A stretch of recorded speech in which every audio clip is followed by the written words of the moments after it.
At least 18 school children have been injured in a minibus taxi crash near the Mariannhill Toll Plaza. That's in KZN this morning. The taxi carrying children to school crashed after the driver reportedly lost control. The vehicle then overturned and landed on its roof. Newzroom Afrika's Mthembu is on that story with the latest. He joins us now live. Phila, what's the extent of the injuries of the children here?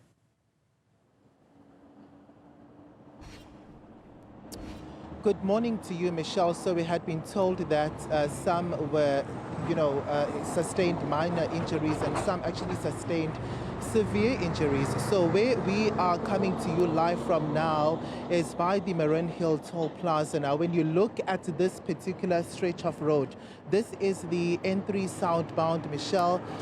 If you are coming from Johannesburg, the Free State, Harry Smith, Moy River, and headed towards Durban, this is the exact road that you actually have to use. So you can imagine how busy it is. Trucks use this particular road.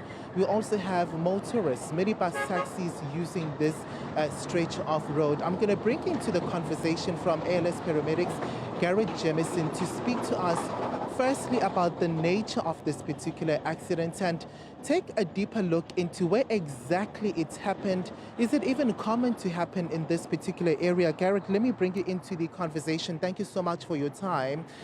Conflicting reports when it comes to the figures. Firstly, can you confirm that it is in fact 18 children that were victim of this particular accident?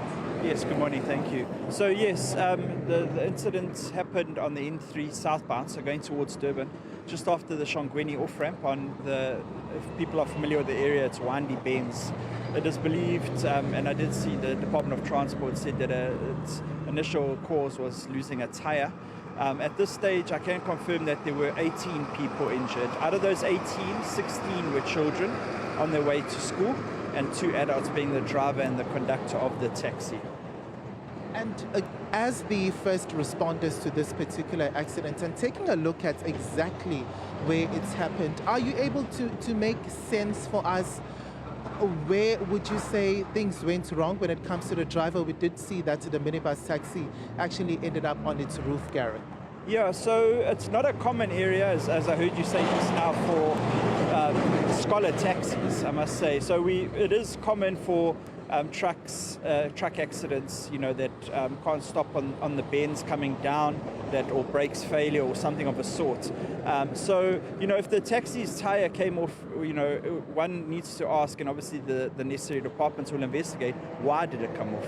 How was the maintenance on the vehicle? So I'm sure the Department of Transport, RTI were in attendance, together with SAPS, due to the number of patients that had been injured, they will be doing a thorough investigation because, we can't be carrying our future leaders and this happens without consequence. And were the parents of these children contacted? Were they at the scene? If you could also take us through your observation when you were in interaction with them. So the parents weren't on scene, but obviously as ambulance services, we contact them to let them know.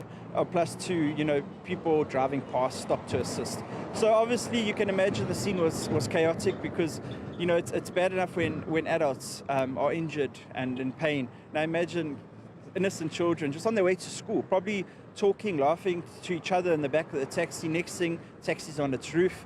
So they were injured, so, emotions are high, screaming, crying, So when we arrived there was multiple children. Obviously, lots of people had stopped because human nature is to help children. So, but it's still terrifying for the kids. So we contact the parents, and then we meet them in hospital. So we're not fond of getting people to come to the scene because it just clutters the scene. It becomes more emotional, so we rather get them to meet us where we're going. So which hospital we're going to go to, because obviously on the N3 we need to clear the route, or RTI needs to clear the route. So our main objective is to treat and transport to definitive care, and then the parents can meet us there. And of course the scene has been cleared. We can see that trucks are already moving. How long did it actually get you to that point? Fortunately, it was quick. So the initial reports came through, I think it was just before 7. Ambulances arrived, assessed, contacted, but the roadway was effectively clean. rather quickly by towing, obviously on instruction of the necessary authorities. Fortunately, there was no deaths, so that would have delayed the whole scene, as you can imagine, for a couple of hours. So the scene was then recovered, or the minibus was recovered, moved to the side, and then obviously investigations continue while ambulances move the patients away. Thank you so much for your time. That was ALS paramedic spokesperson Gareth Jemison. Michelle, painting a picture for us of how exactly was that accident scene. As you can see that the road has now been opened, saying that also the parents of these children were in fact contacted. 16 were children, school pupils, and then 2 were actually adults being told from that particular conversation. But of course, something which is uncommon in this particular stretch of the road, the N3 southbound, and also for the paramedics really calling on for authorities to actually deepen their inspections when it comes to roadworthiness of scholar transport and also just motorists and motors vehicles in general. Michelle, we really remember that last month we did also see 2 separate crashes of scholar transport, something which caused devastation and claimed lives. But fortunately for this one, nobody lost their life, Michelle. Yeah, and we hope it stays that way and that all the children, everyone involved, makes a full recovery. Phila, Mthembu, thanks very much indeed for